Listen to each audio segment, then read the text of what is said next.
Hey, souls and spirits out there. Welcome back to this sacred space where we explore kind of all the mysteries of the universe. I wanted to do something completely different today since we've went through kind of a big, long thing with the Hermetic principles. And so today we are going to talk about fairies. Not the tiny winged creatures from children's books, but the fair folk, the actual fairies of folklore. They're powerful, they're dangerous, they're beautiful, and they're very, very old. And so let's start by kind of throwing out everything we know about fairies. The Tinkerbell image, because as soon as you say fairies, that's kind of the first thing that most people think of, Tinkerbell. Because I feel like it's doing a lot of damage on how we understand the topic of the fair folk. The word fairy comes from an old French word, fairy, which itself traces back to Latin, fata, the fates. So, baked into the very word is this idea of destiny, of beings who could determine kind of these things and the course of life or human life. And I feel like that's a big clue on how seriously old the culture is within the fair folk. Folklorists generally tend to describe fairies as a broad category of supernatural beings found across different traditions, Celtic, Slavic, Germanic, French even, folklore, anthropomorphic, often magical creatures, but definitely not aligned or set to one specific kind of mythology category, let's say. And critically, there's not really a single origin story that I found. They just kind of are. They're just woven in and out throughout history. Fairy belief isn't one tradition. I feel like it's a patchwork of different folk beliefs, wildly different sources eventually kind of got blended together, especially during the Victorian era when folklorists started trying to kind of organize all these oral traditions into nice little categories on what everything was. So where did the idea of fairies actually come from? Folklore scholars put a few competing theories together, and honestly, none of them really go above each other. None of them really cancel each other out. They just probably kind of all contribute to something. And can I say how cool it is to be a folklorist? Why did I not know that that was a job title? Because that should have been me. Absolutely, that should have been me. So in Christianized Europe, fairies were sometimes explained as fallen angels who weren't quite bad enough for hell. So they were struck wandering kind of the earth plane. Others cast them as minor demons. Another one is in the Celtic tradition. Many scholars argue fairies are what's left of the older pagan gods after Christianity moved in.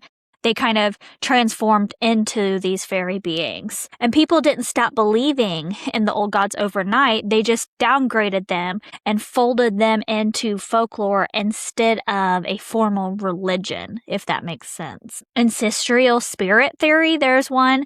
In this view, fairies are the spirits of the dead, particularly the honored dead still lingering near the living. And then there's the nature spirit theory, that fairies as a animated kind of consciousness of the nature, the forest, the rivers, the hills, the plants, the hollowed places. And so that's really kind of a thorough line across all of these theories as to what fairies are. But fairies represent an older claim on the land than I feel like human beings have when we look at all of these.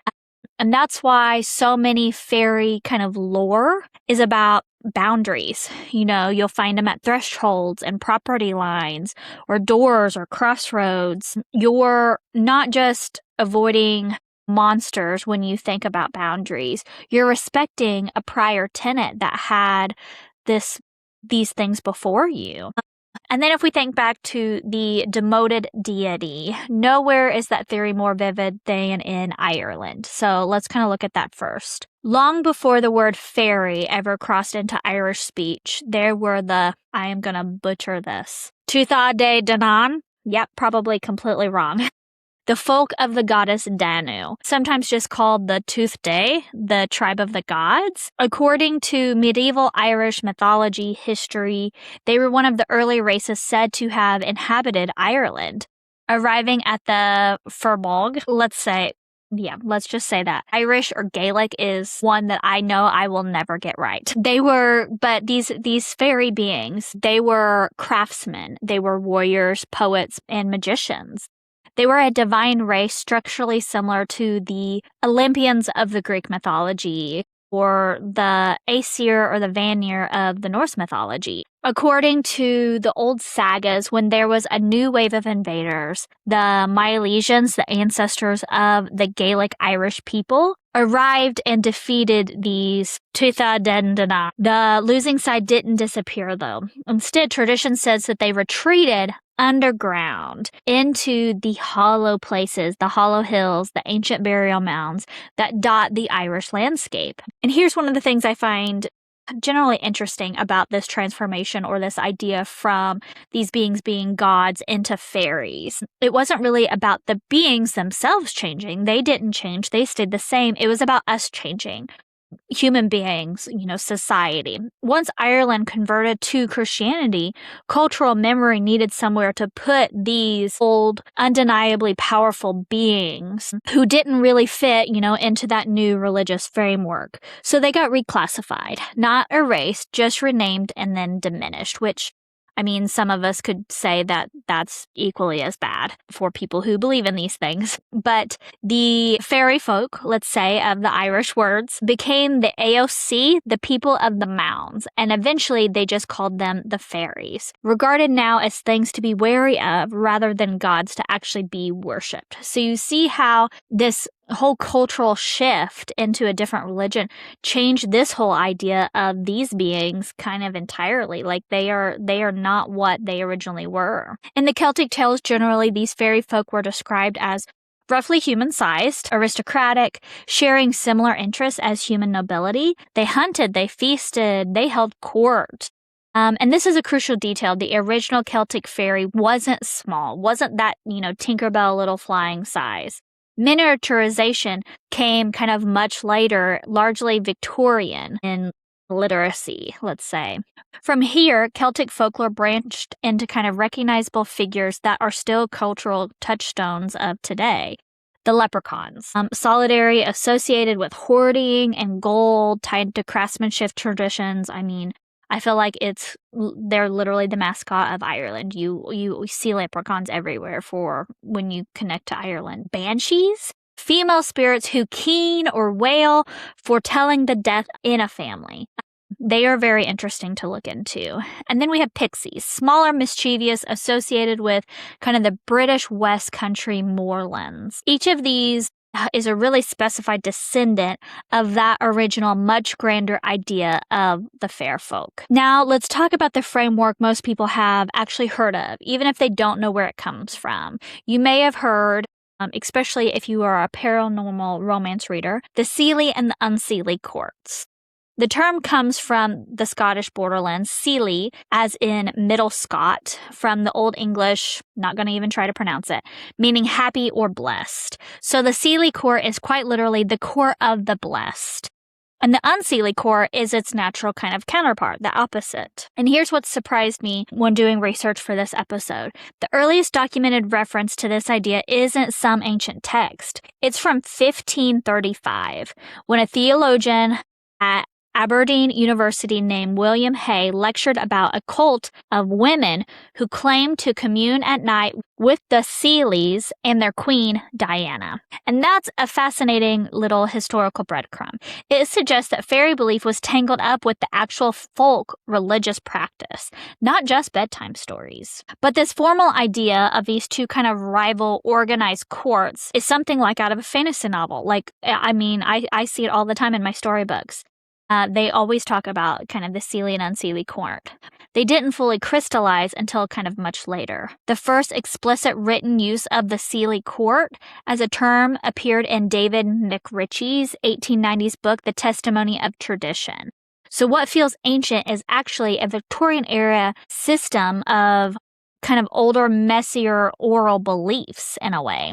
And let's try to break down kind of what each court actually represents. So the Seelie Court, they are regarded as blessed or holy, home to the bright and aristocratic kind of fairies. Seelie fairies are described as kind and gentle and high-spirited, playful, and most visible at twilight. They favored a benevolent relationship with the human beings, returning kindness for kindness. And sometimes even you hear stories of them protecting travelers from danger. This would be the Seelie Court. But, and this is kind of an important thing, non-malevolent doesn't mean safe. Seelie fairies absolutely avenge injuries and kind of slights against them. Their goodwill had to be earned and maintained. Now the Unseelie Court, the realm of the unblessed. These are the dark fairies, the creatures of the night who could attack without provocation, says history, apparently. Not every individual fairy is tied to this court was violent, but the court as a whole carried kind of this reputation for malice, showing up in the stories in the darkest hours to torment travelers or unsuspecting households. But neither one is considered good or bad. They just represented different things. It's less good versus evil in a moral sense and more like two different climates of power. And this dual structure isn't unique to just Scotland either, or like the Celtic tradition. It's a compelling parallel in Norse mythology. In the 12th century Prose Edda, Snorri Sturluson described the light elves and the dark elves as day versus night, the upper world versus the subterranean world. And the influential folklorist Catherine Briggs pointed directly to this probable ancestry of the Scottish division, written that Scandinavian fairy folk were divided kind of into these two classes, the light elves and the dark elves, like the Scottish Seelie Court and the Unseelie Court. So what we're looking at is kind of a general old pattern in this old European folklore.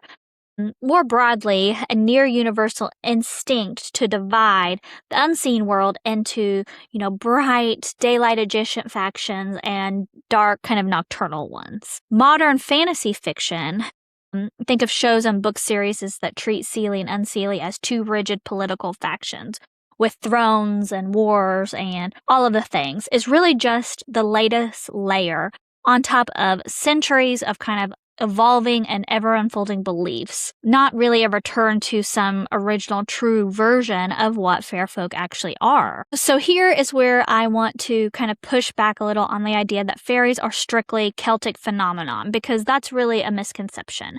Fairy-type beings appear to have developed independently across a huge range of cultures. I said before, Slavic, English, Persian, French, German, Celtic, all of these traditions have their own versions, often with completely different names and completely different rules of kind of engagement with these beings. And we could even go back kind of farther into looking at all these different traditions that have stories of kind of these winged beings. Fairies kind of get lumped in with those things, and we can even tie, like I said at the beginning, tie things to angels. And so, I mean, there's so many different cultures out there that have stories of kind of winged beings, nature beings, or even kind of angels in general. And so this really is spread wide. And this matters because it suggests we're not looking at one story, really. We're looking at a recurring human impulse to populate the liminal space of the world with something kind of conscious. So, Slavic folklore gives us the house spirits, the forest spirits, being tied to intensity to specific domestic or wild spaces. Those who have appeased with small offerings, much like the milk on the doorstep theory I've heard before in traditional Celtic beliefs. Persian mythology contributes some of the oldest textual fairy-adjacent material, the peri, beings whose depiction likely influenced medieval European romance literature when the idea traveled west through the trade and translations. Germanic traditions gives us elves in the older, more dangerous sense, not as Santa's helpers, but in the Eflar, the unpredictable and worthy of real kind of caution beings. And then we have kind of Persian, Aztec, Minori, Finnish traditions, all independently develop their own versions of nature spirits or fair folk kind of adjacent beings. According to a comparative folklore survey,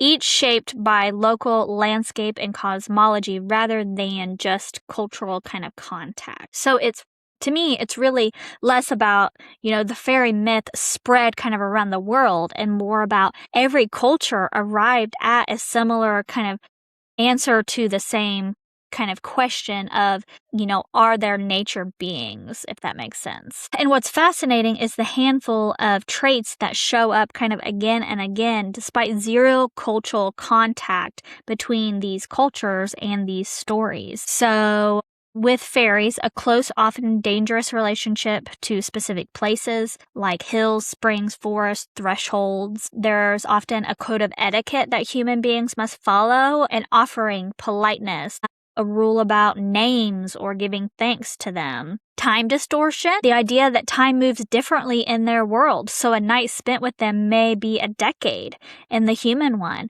And this one, I've always believed in fairies. I think I said it in my very first episode on here. My grandmother picked her house because she said she could see fairies playing in the backyard. I have always had a healthy appreciation for them and their culture and their stories and their place in the world.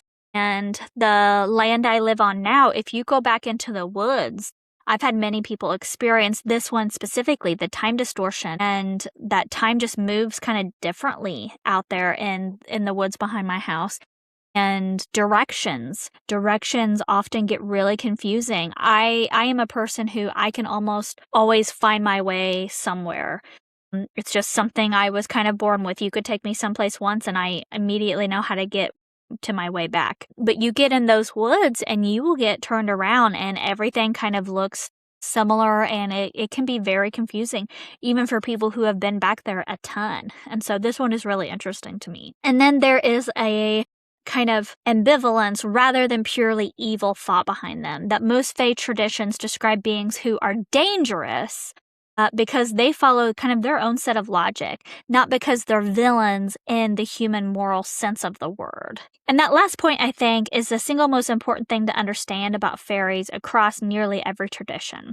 They are not devils or demons or evil beings. I don't think I would put them in the category of gods either. They may be gods in kind of their world, but not in the sense that we think of them. They occupy a third category folklore, sometimes called just the other, a completely separate ethical universe that intersects with ours at specific times and specific places.